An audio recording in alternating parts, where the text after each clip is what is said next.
오늘 저희가 함께 들여다볼 자료들은 참으로 고통스러운 역설에 관한 이야기입니다. 일본 애니메이션 업계라는 게 사실 굉장히 혹독한 환경이잖아요. 그런데 그 속에서 창작자들을 정말 존중하고 최고의 대우를 해주면서 뭐랄까 하나의 희망처럼 여겨졌던 공간이 있었어요. 바로 교토 애니메이션, 우리가 줄여서 쿄엔이라고 부르는 스튜디오죠. 맞습니다. 창의력, 그리고 협업, 또 인간적인 유대, 이런 것들이 그 무엇보다 중요했던 바로 그 공간이 일본 현대사에서 가장 끔찍한 증오 범죄의 현장이 되어버렸습니다. 오늘 저희는 여러분이 보내주신 자료들을 통해서 어떻게 가장 빛나던 창작의 공동체가 가장 고립된 한 개인의 망상에 의해서 파괴되었는지 그 비극의 전말을 좀 깊이 파고들어 보려고 합니다. 한 사람의 뒤틀린 믿음이 어떻게 36개의 빛나던 삶을 그냥 죄로 만들었는지, 이 역사를 제대로 이해하려면 먼저 그 교토 애니메이션이 대체 어떤 곳이었는지부터 짚어봐야 할 것 같아요. 자료를 보니까 꿈의 직장이라는 표현이 계속 나오는데 이게 그냥 하는 말이 아니더라고요. 전혀 아니죠.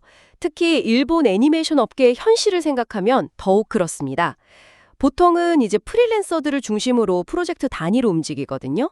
낮은 임금에 살인적인 스케줄, 소위 말하는 열정 착취가 만연한 구조인데 큐엔이는 정반대였어요.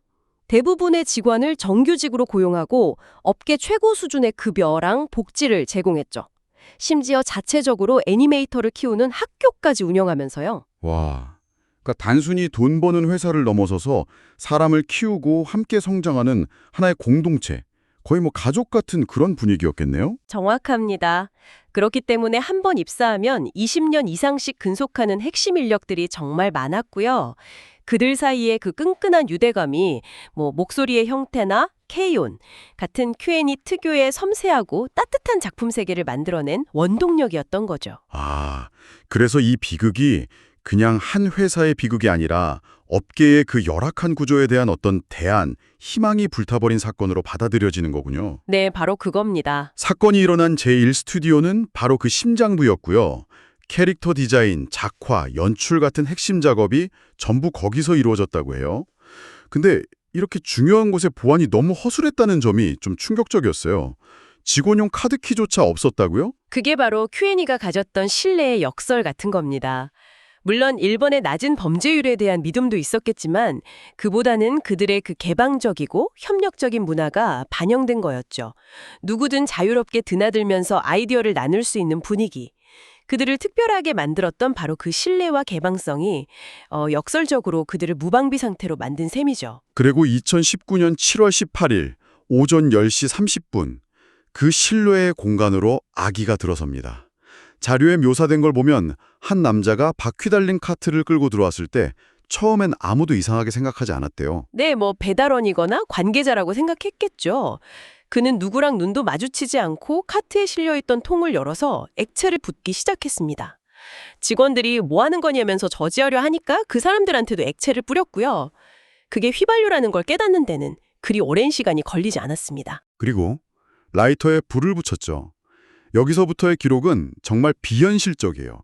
자료에 불이 1층과 2층을 완전히 삼키는데 30초밖에 안 걸렸다고 나오는데 이게 물리적으로 가능한 일인가요? 3층짜리 건물이 1분 30초 만에 거대한 화염덩어리가 됐다는 게요. 그게 바로 휘발유 방화의 가장 무서운 점입니다. 액체 휘발유 자체가 타는 게 아니라 기화된 유증기가 공기랑 섞여서 폭발적으로 연소하는 거거든요. 당시 범인이 쏟아부은 휘발유가 약 40리터에 달하는데요. 40리터요? 와. 네, 이 정도 양이 밀폐된 건물 안에서 순식간에 기화하면 건물 전체가 거대한 폭탄 내부처럼 변해버립니다. 소방 전문가들이 폭연 현상, 영어로는 플래시오버라고 부르는 말 그대로 공간 전체가 한순간에 폭발하듯 불타는 현상이 일어난 겁니다. 단순한 화재가 아니라 사실상 폭발이었군요. 그런 상황에서는 탈출이 거의 불가능했겠네요. 그렇습니다. 게다가 Q&A 스튜디오의 내부 구조가 비극을 더 키웠어요. 자료에 언급된 그 나선형 계단이 결정적이었습니다. 이 좁은 계단은 한 번에 한 사람만 겨우 지나갈 수 있었을 뿐만 아니라 화재 시에는 거대한 굴뚝 역할을 해버렸어요. 폭발적인 화염하고 유독가스가 이 나선형 계단을 타고 순식간에 3층까지 치솟았죠. 옥상으로 가는 문이 바로 그 계단 끝에 있었는데 결국 그쪽으로 가려던 수많은 분들이 연기와 화염 속에서 뒤엉켜 쓰러지면서 유일한 탈출구가 생지옥으로 변해버렸군요. 범인 자신도 불이 붙은 채로 죽어! 라고 소리치면서 뛰어다녔다는 목격담은 정말 상상하기조차 힘듭니다. 불길은 5시간이 지나서야 겨우 통제됐고요. 완전히 진화되기까지는 꼬박 24시간이 걸렸습니다.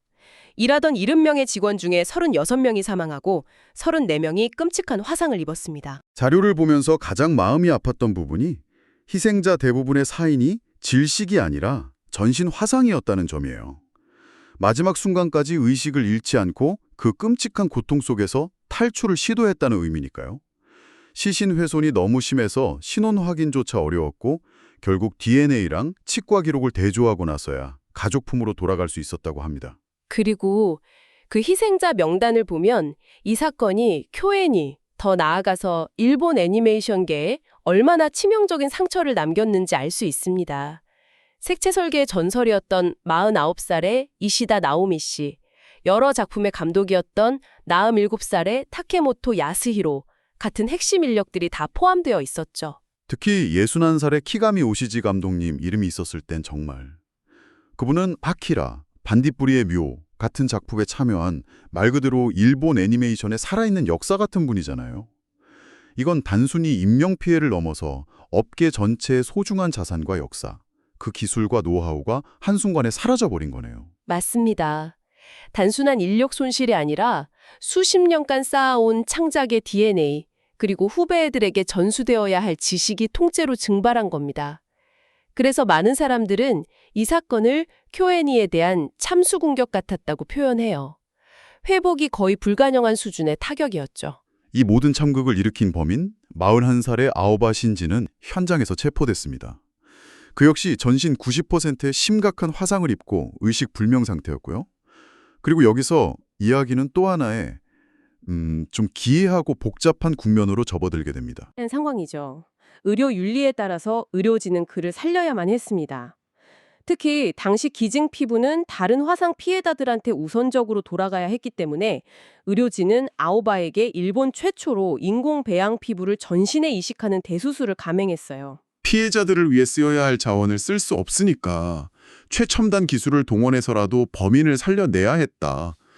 정말 복잡한 심정이 드는 대목입니다. 그는 2달 만에 기적적으로 의식을 되찾았지만 말하고 걷는 법부터 다시 배워야 했습니다. 그리고 경찰 조사를 통해서 그의 삶이 드러나기 시작했죠. 자료에 따르면 그의 인생은 불행과 단절의 연속이었어요. 어린 시절 부모님이 이혼, 21살 때 겪은 아버지의 자살, 그 후에는 사회랑 완전히 단절된 채 게임과 애니메이션에만 몰두하는 삶을 살았고요. 2012년에는 편의점 강도 사건으로 3년 6개월 실형을 살기도 했고요. 이때 정신질환 진단을 받았지만 출소 후에는 제대로 된 치료나 관리를 받지 못하고 이웃과 계속 마찰을 빚으면서 점점 더 고립되어 갔군요. 네, 사회 안전망의 구멍 속으로 완전히 추락해버린 전형적인 사례라고 볼 수 있습니다. 누구와도 연결되지 못한 채 자신만의 세계 속에서 분노와 피해의식을 키워나간 거죠. 그렇게 사회로부터 고립된 분노가 결국은 어딘가로 향해야만 했을 텐데 그게 왜 하필 창작자들의 공동체였던 쿄엔이었을까요? 보내주신 자료를 보면 그 계기가 정말 황당할 정도로 사소하더군요. 그렇습니다. 쿄엔이는 매년 일반인을 대상으로 소설 공모전을 열었어요. 1등 상금이 100만 원이기도 했지만 무엇보다 자기 작품이 쿄엔이의 손에서 애니메이션으로 만들어질 수 있다는 그 꿈 때문에 인기가 아주 높았죠. 아오바 신지도 2017년하고 2018년에 이 공모전에 소설을 냈습니다. 이 심사하는 2차 예선에도 못 오르고 컴퓨터가 걸러내는 1차에서 그냥 탈락했습니다. 당연히 쿄엔이 직원 중에 그의 이름이나 작품을 아는 사람은 단 한 명도 없었죠. 그런데 2019년 그는 쿄엔이가 방영하던 한 애니메이션을 보다가 특정 장면에 사로잡힙니다. 바로 등장인물 2명이 가게에서 할인하는 고기를 사는 장면. 정말 일상적이고 평범하게 짝이 없는 이 장면을 보고 그는 쿄엔이가 자기 소설 아이디어를 훔쳤다고 확신해버린 거예요. 바로 그 지점입니다. 이게 바로 36명의 목숨을 앗아간 방화의 유일한 동기였습니다. 내 아이디어를 도둑 맞았다는 뒤틀린 망상. 사실 이런 종류의 피해 망상은 극심한 사회적 고립과 무력감에 시달리는 사람들한테서 드물지 않게 나타나는 패턴이거든요.